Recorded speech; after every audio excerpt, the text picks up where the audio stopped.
Hello and welcome back to my F1 Challenge 99 to 02 career. I'm your host Thomas Wood, and today we're here for round 2. That is the Brazilian Grand Prix of 1998. First thing I'd like to point out, thanks Jaden64 in the comments of the first video, our date of birth there of 11th October 1977 does actually make us 20 years old, not 19. I was thinking of changing the actual year to 1978 to make us 19, but then realised that 20 actually sounds better in terms of drivers at that time, slightly older than they are nowadays. But yeah, we are moving to Brazil now. This is the Brazilian Grand Prix at the historic Autodromo José Carlos Pache, or Interlagos as it's more commonly known. Fan favourite amongst most drivers and fans alike, and often produces good races, so hopefully we can have a good one there. As you can see, the entry list has changed. We now have one start on the board. No points, poles, podiums, wins, or fastest laps, though, expected in a Tyrrell. And no retirements, which is very lucky. Let's hope we can keep that up today here in Brazil. Moving on to the entry list now. We can see, obviously, nothing's changed. Because no drivers have been injured yet, or have fallen ill, which I'm assuming will happen, or have underperformed, and then might get replaced. That's something that we could see later on, as of course that happened many times during real seasons. In fact, there's not been a season yet of Formula 1 where a driver hasn't been replaced mid-season, unless you count 2018, but then teams changed. Anyway, as I go off on a bit of a tangent there, yeah, I don't know what to say now. Anyway, I'll just cut to the next section. Now, let's hear the news, brought to you by the Grand Prix Herald's Matthijs van Kloysen. McLaren confident for championship. Following McLaren's 1-2 finish at the Australian Grand Prix, McLaren have said they are confident they can win the 1998 World Championship. David Coulthard brought home the win at the opening race of the season after starting on pole and having led every lap. Mika Häkkinen also showed some strong pace, having set the fastest lap in the race and climbing up to second by the end. His performance only hindered by a poor qualifying in changeable conditions. It will be unwise, however, to discount Michael Schumacher for at least a shot at the Drivers' Championship. Alain Prost unhappy with performance. Alain Prost, speaking to What the Formula 1, has been quoted saying he is unhappy with the performance of his team and drivers after the Australian Grand Prix. 1998 marks the debut of the first car designed fully by the Prost team following their takeover of Ligier before the start of 1997. The APA01, however, did not get much on-track action, with Jarno Trulli being involved in an accident with Ralf Schumacher off the start, and Olivier Panis retiring about halfway through the race due to terminal damage caused by a mistake. Tyrrell choosing Thomas over Tora. There are rumours floating around the paddock that Thomas Wood, a recent signing by the historic Tyrrell team, has been receiving favourable treatment over his teammate Toro Takagi. Wood has vehemently denied these allegations, saying, "Tyrrell would never give a driver like me preferential treatment. I would have to be fighting for points every race to be given that. Plus it isn't in the spirit of Tyrrell to do so anyway." The rumours came about following Australia, where Wood clearly had the measure over his teammate and the two Minardi cars, but couldn't catch the midfield, finishing over 3 laps behind the car in front of Mika Salo.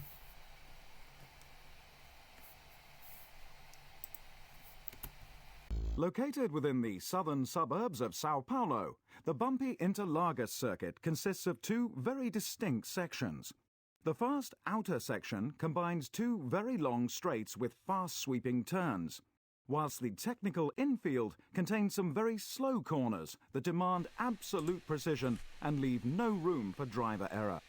Alright then, here we are in qualifying for the Brazilian Grand Prix. Just at the start of the session, going out first, I believe, unless Mika Häkkinen got out first, but we wouldn't see him during this qualifying session, so it didn't matter. And exiting the pits for the first time, this will become a recurring theme. We have a little bit of a spin, which is not ideal. Coming out for the second time now, hopefully we get it right this time.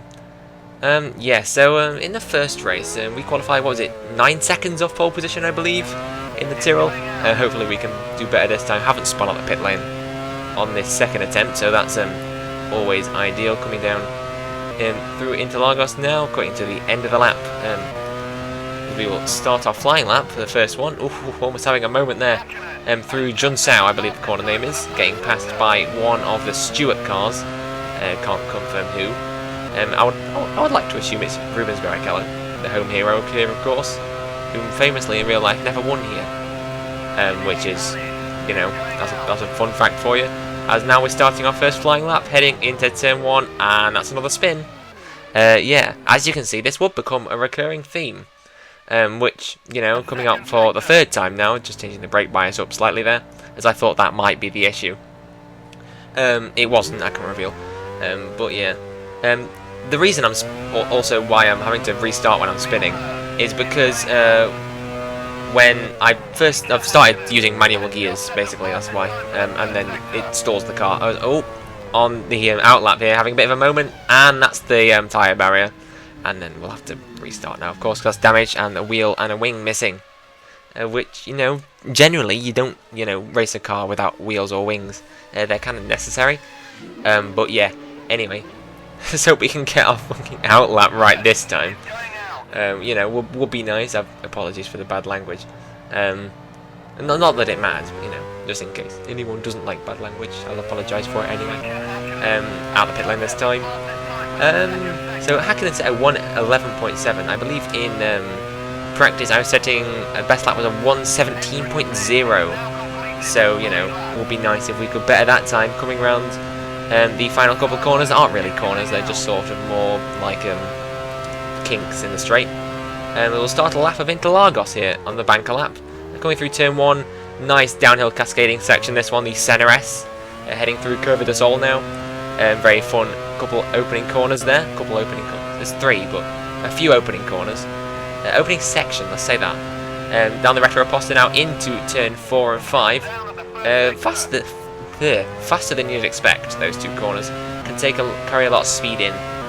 Easy to get a good exit. Heading down into turn...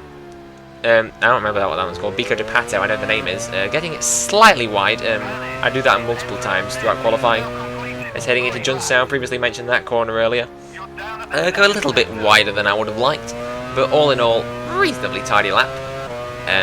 Heading down to the line now, a little bit of a radiator warning, but not an issue that crops up too much more. Also, I would have liked to apologise for the frame rate. That is actually what I was playing at. This laptop is not the best of computers, as we've set a 1:18.0.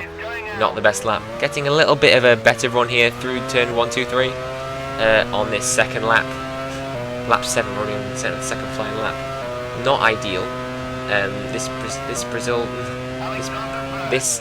race perhaps not going to be our best if qualifying is as bad as it was. But then again, we did get out qualified by our teammate in Australia, and we finished ahead of him. So, but you know, we'll see what we can do in Brazil. Heading down to the line now. This is our second flying lap. We're up on our time and sector 2 split, and it's a 1:17.4. So that puts us P9 provisionally. Of course, we will slip back because not everyone has set a lap yet. But cutting towards the end of the session now, down to P20, which, you know, not the best, and it'll end up being P21 once Ralf Schumacher sets a lap. So, you know, that'll be a lot worse than what we did in Albert Park. Hopefully we can improve on what will be our final runs here, because I'm going to do 2 flying laps, one after another, like I did earlier. And just getting blue flags from the car in behind, who's on track right now, just letting him pass, going slightly slow. But yeah, David Coulthard currently sits provisionally on pole, which is interesting to note. Of course, the winner of the opening race. Yeah, I mean, he only really won because Mika Hakkinen had a poor qualifying due to that dry, wet qualifying session. However, no rain in sight today, so maybe Mika will stand a better chance of claiming that pole position. But we'll have to wait and see on that one. Just on our outlap now, taking it nice and easy. No need to push the car on the outlap. Though, to be fair, I am pushing kind of hard because, you know, just getting a feel for the track and the grip at this stage. And not that you can feel anything for the controller. I mentioned that the first race. I remember doing that. But yeah, coming around to the end of the outlap now. I do apologise if I get quite tangenty today, because I didn't really prepare anything note-wise for what I'm going to talk about during this race. But hopefully, should be interesting anyway. But yeah, going to start the final of our 2 flying laps now. The first of our final 2 flying laps, that's a better way of phrasing it. Into turn 1, the Senna S, I believe it's called. A little bit of a snap-on entry, but nothing too major. Perhaps not as much of the curve as I could have taken there. Not perhaps the best exit I could have taken. But all in all, it's a tidy first couple of sectors. First couple of corners. At the Sector 1 split, we're just about down, or up, I think that is actually on our time, which is nice. A little bit of a lag spike there, it's like an egg. Wasn't that bad, I can tell you, when I was driving it, but nevertheless, heading up into turn 7, I believe this is now, or maybe 8. Perhaps a little bit wide, again, wide through here. Not really much I can do, but it does allow us to get a decent exit. Heading through Bico de Pato now. Once again, I drop it down into first gear there to try and get the rotation in to avoid what happened on the previous runs. Didn't really pay off, like I say there. 8/10ths down almost on our personal best, so it'll all be resting on this final flying lap as we come up the hill now, down into the main straight. Hopefully we'll be able to improve, because, you know, P20 or P21 it'll end up being, when Ralf Schumacher sets a lap, will not be a good look for us, because, you know, we only have 8 races to prove ourselves, if whether Tyrrell want to keep us or not. So, you know, if we can't do it here, then we'll have to do it in Argentina, which I believe is the next race, which, you know, gives us less time, I guess, because there are other drivers waiting in the wings who would like to replace us, namely Ricardo Rosset, bringing a lot of sponsorship in. He's currently the team's reserve driver. In real life, he was the real life driver, but I've replaced him for the purposes of this career mode. So yeah, that's just fun tidbit, I guess. I'm talking completely over the flying lap. We're down in the first sector by 27 thousandths, or 2.7 hundredths. David Coulthard's still on provisional pole as I go wide again there. Drop it down to first. Not that gear's not paying off. Like I say, it's my first time using manual gears on F1 Challenge, which was an experience, but, you know, good to learn. So yeah, coming down at the end of our runs, can we improve on that 117.4? Heading down into the line. No, we can't. That was an 18. So we'll be starting 20th or 21st in this qualifying, in this race after the qualifying session. Mika Hakkinen takes pole position by 400ths over his teammate David Coulthard. Michael Schumacher in third, and not far off him is Eddie Irvine in fourth, and brother Ralf Schumacher in fifth. Damon Hill rounding out the top 6, which will of course score points in the race. Fisichella just missing out. As I hesitate for a second there, because I realise I have to set my strategy. We'll be going for a 2-stop strategy. On the softs all the way, of course, because you don't need to do 2 tyres. It'll be 20 laps, 30 laps, and then 21 laps into the end. So therefore we'll be pitting on lap, I believe, 21 and 51, or maybe it's 20 and 50. Not entirely sure, but, well, you know what's next. The race is next. It's the 1998 Brazilian Grand Prix. Hello there. Welcome to Brazil. The weather, as so often is the case here, is just wonderful. Over 30 degrees and climbing. It's a fantastic day for Formula One.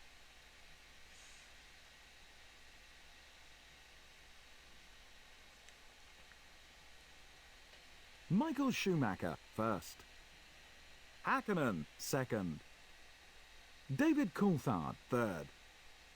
Irvine fourth. Ralf Schumacher fifth. Damon Hill sixth. Fisichella seventh. Rubens Barrichello 8th. Villeneuve 9th. Frentzen 10th. Alexander Wurz 11th. Jarno Trulli 12th. Herbert 13th. Jan Magnussen 14th. Alesi 15th. Olivier Panis 16th. Sarlo 17th. Pedro Diniz 18th. Takagi just got the edge over his teammate. He starts from 19th. Shinji Nakano 20th. 21st. Esteban Tuero 22nd. So as we line up on the grid now for the 1998 Brazilian Grand Prix, here come the lights. And the lights are off and the race is on here in Brazil. Having to avoid there the staller of Mika Salo. We're going to send it down into turn 1 now, just on our teammate there. Can we make a move?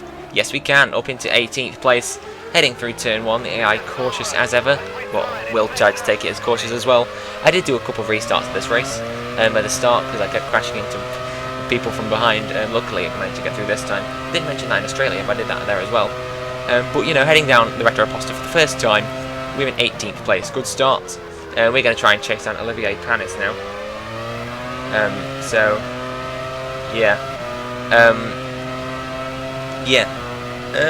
We also might be under threat from our teammate Takagi here.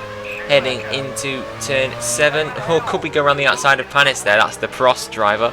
Nothing becoming of that. Slight look though. Going slightly wide now through that turn. I think it's 9. I could be wrong. Making a move now on Panis, heading into Bico de Pato for the first time. And we are passed up into 17th. But there's a spin. The first of a decent amount, I guess. Puts us down in 21st, just ahead of the staller of Micasalo. Well, not just ahead, of course, massively ahead because he's retired. But yeah, behind Esteban Tuero, who was the only car we managed to out-qualify, which is, you know, not ideal, as I frequently say. But yeah, we'll try and recover. I reckon we can make up a couple places. I don't know why I'm saying this. I'm recording in post-commentary. I know we can make up a couple places. But yeah, skipping to the end of lap 2 now. And Mika Hakkinen still leads from Schumacher and Irvine. Then comes Coulthard and Ralf Schumacher. In 6th place is now Heitald Frentzen, as I believe there was an incident with Damon Hill. I'm not entirely sure. I think he lost his front wing. He might factor into this race later on. As we're coming up to the back of Tuero here, down into turn 1. Can we make a move? I keep cautious for now. Absolutely clobbering the curb on the inside of turn 1. Slightly more cautious through turn 2. But can I get a better exit than Tuero, the Argentine driver, or Argentinian, whichever demonym you wish to use. Heading down into turn 4 nevertheless. I once again back off. I'm very nervous, by the way, as I'm doing this race. Not only because of the patchy frame rate, but also because it was the first time properly playing this game, especially under pressure like this, since November when I made the first video. I'd been preoccupied with other projects previously to date the video. Having a little bit of an incident there with Tuero, as other people around us have an incident as well. I believe that was one of the Prost drivers colliding with Pedro Diniz, it will have been, as he's up in front of us now. We got past Tuero around the outside of Bico de Pato, which was a pretty impressive move. I forgot to mention it at the time because I was talking over. But can we have a little look on the inside of Diniz here? I had to lift off the throttle there, almost losing the car in a similar fashion to how Alonso did in 2003, I believe. But anyway, can we go down the inside into turn 1? Late braking from Thomas Wood, the British-Polish driver, but Pedro Diniz, one of the drivers driving their home race right now. Of course, Diniz is a Brazilian. He manages to stay ahead, but can I get past down into turn 4, switching to the outside of that Danker Zepter Arrows? And nope, he's got the superior grip there and manages to stay ahead. This will get quite frustrating, staying behind Diniz, getting quite impatient, but just do not have the confidence within the car to be able to make aggressive moves. I try and throw caution to the wind around the outside of Diniz there, but again, just don't have the grip. Tried to send it up the inside of him there, but he absolutely shuts the door on that one, not having that late move, says Pedro. Outside of Bico de Pato, no, Diniz has the inside covered there. I know Diniz can go faster in that Arrows, that was proven in race 1. The Arrows is faster than these back markers of the Tyrols and Minardis, but he is getting held up by Shinji Nakano here, which is why we're able to make moves on him. If it wasn't for Diniz, we'd be making moves on Nakano now. And then of course Takagi up ahead. But heading down the main straight going on to lap 5 now. We're on the outside of Diniz. Can we make this move stick? We know we don't have the grip, but can the supreme confidence pay off? No, he's managing to go around our outside into turn 2 there. So again, going to be even more infuriating behind the behind the cockpit, behind the visor. That's what they say. Now heading into turn 4, almost reckless there, almost careening into the back of Nakano, and we get passed by Panis because of that manoeuvre. So that's another car we'll have to get back past. Interesting to know how Damon Hill will play into this as well. He's almost going into the gravel there, trying to overtake Panis. Into turn, I think it was 8 I mentioned earlier, or was it 9? I don't know. Anyway, Panis managing to stay ahead around the outside. Like I say, this Tyrrell does not have the grip, flipping heck. That's Panis switching to the inside at the last second. I can tell you I was not happy in the car when that move happened, but Panis staying ahead nonetheless. Heading into Junsao for the 5th time. Do not get the best of exits. But could we perhaps challenge into turn 1? We'll have to wait and see. So yeah, this little train of cars being not spearheaded. What's the opposite of spearheaded by me? Spearheaded by Torikagi, I believe.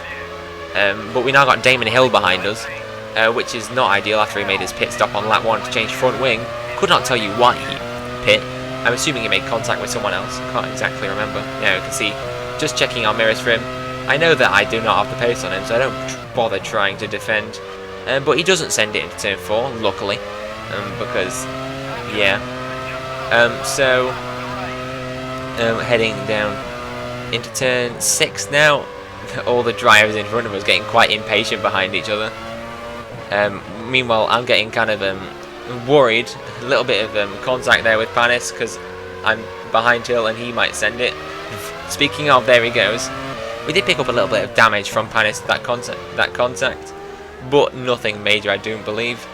Almost hitting Damon Hill there, trying to go around the outside into the end of the second sector, not third. I was going to say final.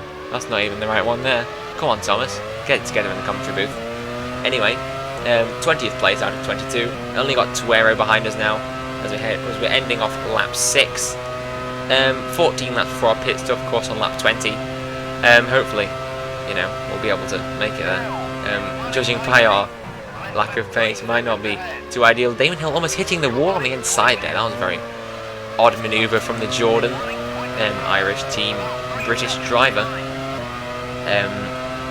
But yeah, as it's Mika Hakkinen who leads. Interesting to note, they're already crossing the line on lap 7. Meanwhile, we're just starting lap 7 here, so shows how much pace the front runners have over us. But yeah, it's Mika Hakkinen who leads from Schumacher and Irvine now. Coulthard having dropped back a little clearly. Then it's Ralf Schumacher, and I believe it is still Frentzen in 6th. Yep, there's confirmation. Whoa! Sending it around the outside of Damon Hill into turn 7, I believe. That was a quite risky move, and it does not pay off in the end. But what about into Bico de Pato? Absolutely lost the dive bomb of the century there from Thomas Wood, and he is up into 19th place. So hopefully he can make his way through this train as quickly as he did there, which was not very quickly, but any way through this train would be preferable. As we can see, heading down onto lap 8, not too far away from the pit stop. I went for a short earlier stint, so hopefully we can get a jump on some of these cars. Oh, almost having a moment there into turn 1. Dinny's also having a look on Panis, but nothing becoming from either of those moments I mentioned. So heading down into turn 4 for the 8th time. Hill not looking to make a move, which is useful, I guess, from my part. But yeah, as Panis up in front, I'm just looking very close to the back of Nakano. Perhaps he can make a move down into turn. I think that might be 8 actually. I don't exactly remember. Whoa, Denise switching to the inside, and then we've spun. Hill getting past, and we've stalled the engine. And as far as I can work out, once you've stalled the engine, no way to restart it. So that's us out the race after 8 laps. Not my proudest moment. And unfortunately it does just skip to the end there. So Mika Hakkinen wins the race over David Coulthard. Then comes Michael Schumacher and Eddie Irvine in 4th, making it 2 McLarens and 2 Ferraris in the top 4. Then it's Alex Wurz in 5th, I believe. That is his first points of the season. I could be wrong though. And Johnny Herbert in 6th place for Sauber. His teammate Alesi just behind him in 7th, missing out on the points. Only 8 drivers ended up finishing the race, which is quite odd, I guess. But compared to the first race, but yeah, we're down in 21st place. Not ideal.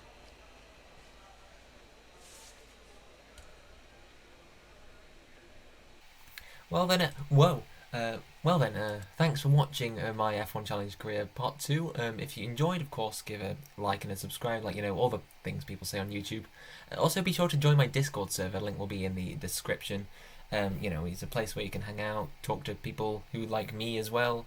And also I stream regularly on Twitch, so if you want to be notified of when I do that, to immediately date this video, you can check in the Discord, the pings there. You can check and stuff, yeah.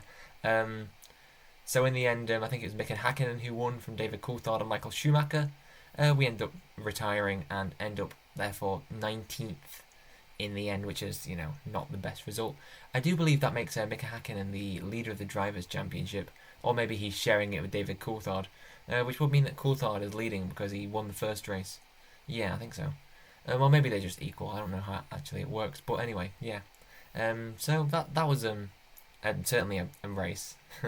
Well, I mean, yeah, it's quite embarrassing, but well, what can you do? That's F1 sometimes. Sometimes there are crap drivers like myself, and then they get sacked. So maybe that's what we'll do after 8 races.